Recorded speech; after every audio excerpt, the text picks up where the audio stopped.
So we see you have dragged your physical bodies here. You know that you are so much more than this physical personification or extension, yes? You know you are vibration mostly, even though you have all of this flesh and bloody bones. You know that you are energy first and foremost, do you? It's an important place to begin, because everything that we are going to be talking about here is about vibration and law of attraction's response to vibration.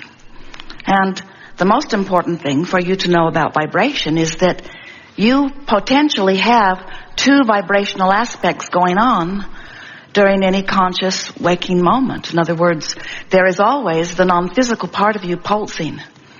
And then there is the physical part of you pulsing. There's the conscious thought that you are thinking now. And when you are focused upon something, you're offering a vibration. And that vibration matters because law of attraction is responding to it. But the vibration from your focused thought also matters because there is a vibrational relationship between the vibration of your thought in this moment and the vibration of the thought of the inner being you, of the source you, of the expanded you. You sort of get that? Before you came into this body, you were source energy. And even though you're in this body, you are still source energy. So this source energy part of you pulses always, while this physical part of you pulses while you are awake and consciously focused. So when you sleep, you reemerge and you become one vibration. When you wake up, you're two again. When you meditate, if you do a good job of releasing resistance, you become one vibration.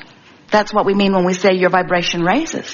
When you come out of meditation, you may maintain that one vibration, or you may go back to fussing and worrying on things and split your vibration. But there is the potential while you are in this physical body of being aligned or not, of being one vibration or two. Now, practically speaking, we don't want to give you the impression that you intended to come forth into a physical body and be only one vibration with source. If that had been your intention, you would not have come forth into this physical body. The reason you came forth into this physical body is because there are advantages to that separating of consciousness. There are disadvantages too, but the advantages far outweigh the disadvantages. The advantages are that in your perusing of the contrast of your time and place, by letting yourself focus upon unwanted things, you give birth to equal and proportionate wanted things. Really. When you know what you don't want, you know equally loudly, equally emphatically, equally with detail, equally what you do want. So if you really see something you really don't want, you launch a rocket of desire about what you really do want. If you sort of don't like that, then you sort of launch a rocket. It's always proportionate. The degree to which you don't want it is the degree to which you do want it. And so there are some advantages to letting it go till you really know what you don't want, because then you really know what you do want. And there are advantages to not letting it go so far because you live a more stable life. So do you get how there is an advantage to you coming forth and being a little split in your energy? Because the creative process of which you are an essential part says, step one, ask for something. Eternity and expansion are dependent upon you asking out here on this leading edge for something more. Well, you couldn't ask nearly as effectively if there were not contrast that helps you to define. This contrast helps you focus. So you said from your non-physical vantage point, I'm eager to go forth and I'll ask like crazy. Because I know that when I ask, which is step one, I'll launch those rockets of desire, that the larger part of me, the source that remains non-physically focused eternally, will become a vibrational equivalent to my new asking, to my constantly amended desire. Step two happens without your physical conscious awareness or involvement. The larger part of you, source, law of attraction take care of answering everything that you've asked for. So then our physical friends often say, something must be wrong with this, Abraham, because I know I've been asking, and where's my stuff? And we say, well, you're asking, and Source is answering or becoming the vibrational equivalent of it. But before what is vibrational can become the manifested, what you call real life experience, you have to become a vibrational match to it. So step 3 is your part again. You have to go into the vibrational vicinity of the answer to your question, to the solution to your problem. If you ask for wellness from your place of illness, vibrationally speaking, that larger non-physical part of you gathers more resources for more wellness for you. But you're not going to be well in your physical body as long as you're noticing that you're sick. Because while you notice you're sick, you've got sick activated in your vibration. And you can't have sick activated in your vibration and claim the wellness that you've asked for. You've got to have well activated in your vibration to claim the wellness. So you're beginning to see already what that means. That means if you are to expand from where you are in terms of physical well-being, in terms of financial well-being, in terms of relationship well-being, if something is to change for you from what is, then you've got to take your attention from what is, because your attention on what is only keeps what is active, and when what is active, you can't get anything other than more of what is.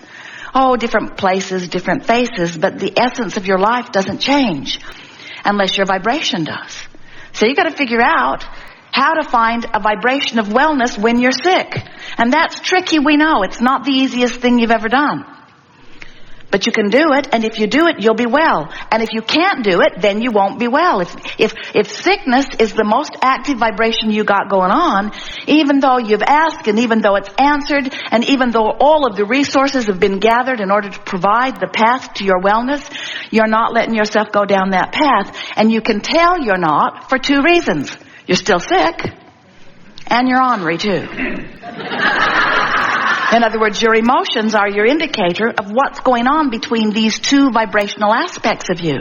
So the key is find a way to release your negative emotion, find a way to take an emotional journey, find a way to find thoughts that feel good emotionally, and if you can consistently maintain those better feeling thoughts so that you're emotionally feeling better and better, your circumstances have to adjust to that new place. But you've got to take the vibrational journey first, because everything is vibration before it manifests. You've got to find the vibration of what you want and practice it and hold it and maintain it and teach it to yourself until it's your most chronic vibration on every subject that matters to you. You can't be so upset about not having enough money, or so worried or so fearful. We're beating the drum of those thoughts. So worried or so fearful, I don't have enough, I don't have enough, I don't have enough, I don't have enough. The government's gone mad, the government's gone mad, the government's gone mad. They're spending like fools, they're spending like fools. They're taking it from me, they're taking it from me. As you beat that drum, you hold yourself apart from what you want. Now, the good news is, every time you beat that step 1 drum, you launch rockets of desire, and your nest egg gets bigger. Every time you beat the drum of what you don't want, what you do want takes better shape, takes stronger form, garners more power. Law of attraction gets after it faster. And we would like to draw your attention for the remainder of this day to what's going on over here, where the source within you dwells. We want to talk about where all those rockets go and what happens after you launch them. What happens to your rockets of desire? Where do they go? And who takes care of them? And what do they mean to you? Well, they go to this vibrational pitch, which we're going to refer to as if it is a place, while it isn't. We're going to call it the vortex. This vibrational place, this vibrational vortex of creation, this vibrational state of being, this vibrational state, this vibrational vortex where law of attraction now assembles all cooperative components for the fulfillment, for the complete, utter, in every detail you have imagined through life, a combining, a coalescing, a converging, a rendezvousing, call it whatever you want. It's law of attraction magnetically bringing together all cooperative components. So you launched a dream, and you know what? There is so much in this universe that is already a perfect match to your dream. And because there is so much that is already a perfect match, even the cells of your body are cooperative components. Because there is so much that is a perfect match, already assembled, all you have to do is be one of the cooperative components, and you'll be assembled with your creation. Now, to make this really accurate, we want to say to you that it might feel to you as you're sifting through life that life is causing you to create a car, but it isn't. It's created and expanded you with that car. You might think that contrast is causing you to create money. It isn't. It's creating you with more money. You are the creation. It's easier for you to hear when we talk about your body. The contrast helps you to create a healthy body.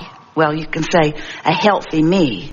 But what we want you to understand is that what you are creating, because you can't take yourself out of the picture, what you are creating, no matter who you are putting into your vortex, whether it's a government or whether it's a child or a lover or a parent, whatever you have as your object of attention, you are putting a new and improved version of your relationship with that in your vibrational escrow. So what you are the creator of is you and your life experience, the expanded, new and improved, always eternally improving version of you. So, now you're getting a better sense of what your emotions are telling you. Your emotions are saying to you, when you feel really good, your thought in this moment is allowing you to be all that you have become.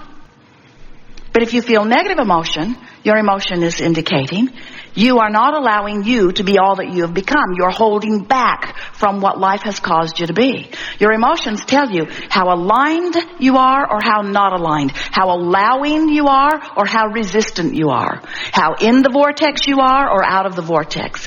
This is the vernacular that is easiest to say these days, because if you think in terms of just getting in the vortex and you let that be your dominant intention, then you get in there with everything that you want and you live the happy life that you intended, you see. We are eager to talk with you about anything that is important to you. There is nothing that is off limits. It is our desire to help you to really get these vibrational aspects of yourself and understand what your emotions are telling you. Once you deliberately apply some processes and direct some thought and find your way into the vortex, and you're able to maintain your relationship inside the vortex predominantly, you will begin to announce to everyone, I'm not coming out. And the reason that you say that is because it feels so very good in there. Problems exist outside of the vortex, but solutions are in. And the vibrational difference between a problem and a solution is a big vibrational difference. Questions are outside the vortex, but the answer is inside. So a perfect life is to get in there and stay there mostly and pop out for an occasional question or an occasional problem, but then pop back in for the solution. In other words, don't make a career of hanging around outside the vortex. We know that that's where humans look for you before they give you a monument. We know that. It is really rare that monuments are erected to those happy people that are living happily ever after inside the vortex. You just don't deserve it by human standards.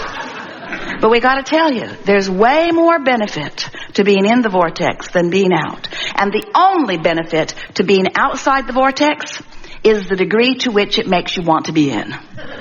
That's the only advantage of being out. In other words, it helps you sharpen and become more. But once you've become it, you really got to be it or you're not going to be happy.